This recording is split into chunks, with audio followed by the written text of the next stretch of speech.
And again, the effects, all this distraction, this is bad UX. You don't need to you don't need any of this for a good portfolio site, because it's not about your portfolio flashiness. It's about your work and how flashy your work is. It's our design. You don't need all of this, because what does that even mean? It's not interactive. So why does it respond to my mouse over?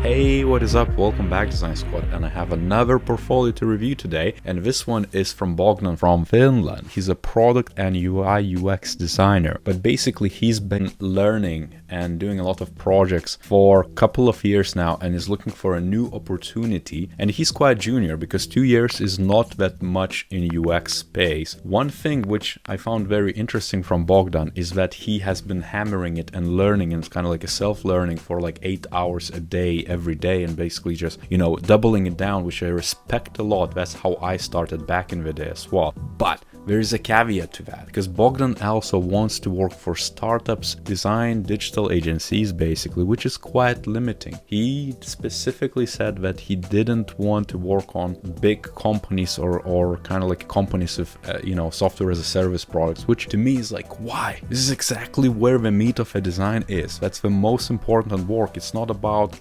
creative websites and kind of like a flashy stuff. That's not what UX is about. UX is about the strategy, the usability, the meaningfulness for our users. That's all what UX is. And this is a good kind of segue into your portfolio, Bogdan, because there's a few bits which you definitely can update. First and foremost, the website. It's way too over-designed for a UX designer. You kind of need to be even choosy if you are more digital creative who is a generalist, or you are a UX designer, because product and UI UX design is one thing. It's just a product design basically. So maybe you should call yourself a product designer. If it's UX, then your research has to be top notch. Let me just jump into his process as well. And you have discovery session, you have research analysis, brainstorm, sitemap, wireframes, design test, iterate, handoff, bonus. This is where I would immediately say, why don't you use a typical framework like a double diamond? So it showcases very structurally what is what, because right now you have very high level phases and activities, but also specifics like sitemap or wireframe. Sitemap and wireframe would be part of, let's say, information architecture or ideation sessions. In that case, why wouldn't you just keep it high level, all of them? Not just discovery, research, brainstorm. It's almost like apples to oranges. So you have some high level activities, but then low level activities. Just use a framework which has been proven, which you use it anyways. It's just the way you expressed might confuse some of the people like myself as a hiring manager. I would say, well, then he might not know exactly what any of those mean if he kind of collates different level items together. And that's where I think you could clarify this and make it much more clear what you mean by that, and maybe even give examples. It also depends where you apply. So for example, if you're applying just for startups and digital agencies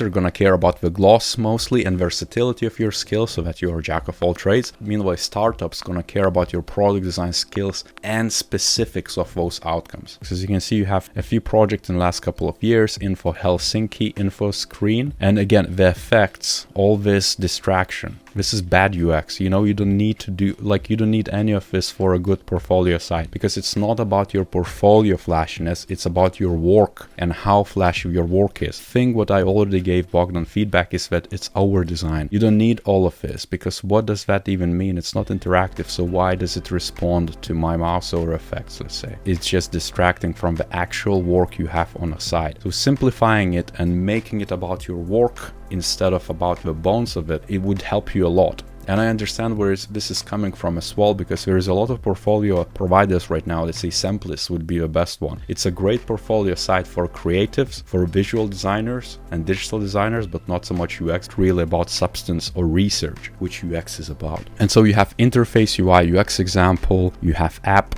UI UX design, web UI UX, and then some concept web work, some printouts web UI UX. So it's all kind of like a digital design, like what I would call a web design back in the day. But let's see how much UX you have. K-Ruoka, maybe I'm mispronouncing, and I probably am. You have a lot of animations, which is hard to scroll for me, but your role, research, prototype, information architecture, visual design, interaction design, usability test. Client, project duration is a Finnish-based grocery delivery app through which users can order groceries from home. And the goal is to simplify the grocery ordering process and make the app more accessible as possible while keeping the identity of a brand the same. This is your goal as a designer, but what was the business goal? So for example, if you're a product designer and you want to join a startup, you're going to be asking like, so why do you need to simplify it? Is it complex right now? And what does that mean in numbers? People just don't use it as much where we can, or just drop-offs? What are the rates of it? Accessibility as well, it matters too, but what's the underlying bottom line for the business? Originally, what I would be looking for. And then your goal would follow from there, because you would maybe ideate with a business, or they would,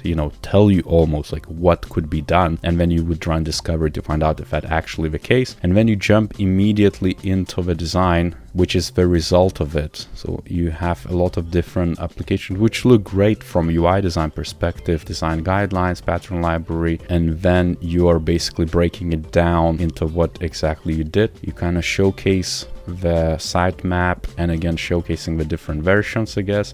What's missing here is actual process. Talking about research, prototyping, information architecture, visual design, interaction design, and usability tests, I guess you cover some of the prototypes visually, some information architecture from the actual wireframe perspective, and visual design, interaction design is sort of covered, but on a very high level. You're just showing me the packaging, but not how you made it. And in particular, the most important part here would be the research and usability test, because there is none of it here. So if I would, let's say, want to assess you as a junior or midway designer for UX or product design, I would definitely not want to proceed because you didn't outline how you got there. And this matters a lot in the portfolios. It's not just about, again, the glam, the gloss, the pizzazz. It's not about just showcasing the final product, it's how you got there. Because you also want to consider that if you want to join a startup, if you want to join, let's say, an agency, people are going to care about collaboration too. How did you work with other people? How did you face the challenges in the business or with your clients? It wasn't just straightforward. Or did they just give you a brief and just kind of checked out, and after 1.5 months you just said this is the result, and then everybody was happy?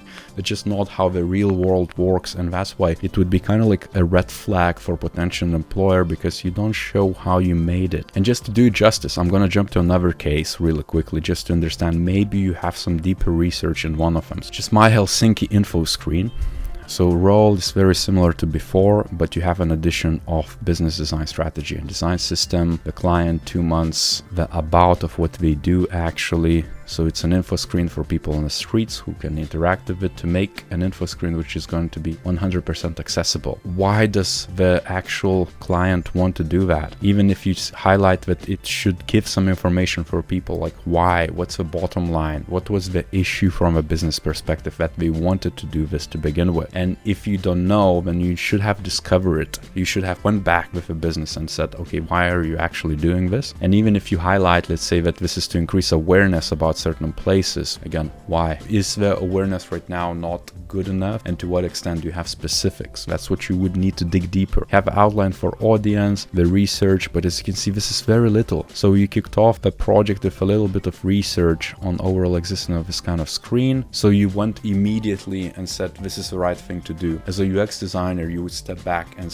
ask the business if they actually have it in the right place. You kind of ideated and went for it. And even if you did what's the best screen to do so, let's say, or what does it mean, it's not the user research, it's not the actual discovery, it's just a solution you go for. And this is a big gap for me, for example. For UI design, fair enough, but not so much for UX or product design. Business and design strategy, so you outline some themes, you show the ideation, the design, and a lot of different variations of that, the identity of accessibility ratings, that's really good, design systems, things of that nature. What's missing in the end is like your learnings, the next steps, did it roll out, what were the outcomes, did the actual users engage with it, what sort of engagement you got, did you get any specific rates, things which you can still populate because it ends just on a solution. But where is the, in your story you tell, there has to be also the resolution bit in the end, or kind of like ease off, so it kind of guides me and hooks me up to contact you. This is a case for UI design, but not so much for UX. I mean, UX happens regardless. You don't even have to apply any UI UI or research is going to happen. Someone is just going to come up with an idea and put it in place, and it's going to be UX. But how good it is, it's only going to depend on your research skills and everything else in between. But research is a foundation for UX. You must dig deeper, and UX is anything but UI. UI is just a fraction of UX. That's a really, really important distinction which you could address. Of course, it depends on geographic location as well, the roles you apply for, what you want from your career. Let's say if you're very specific, laser focused on startups and agencies, then your work is going to be presented differently, but that also could be limiting you. But I hope this is useful for you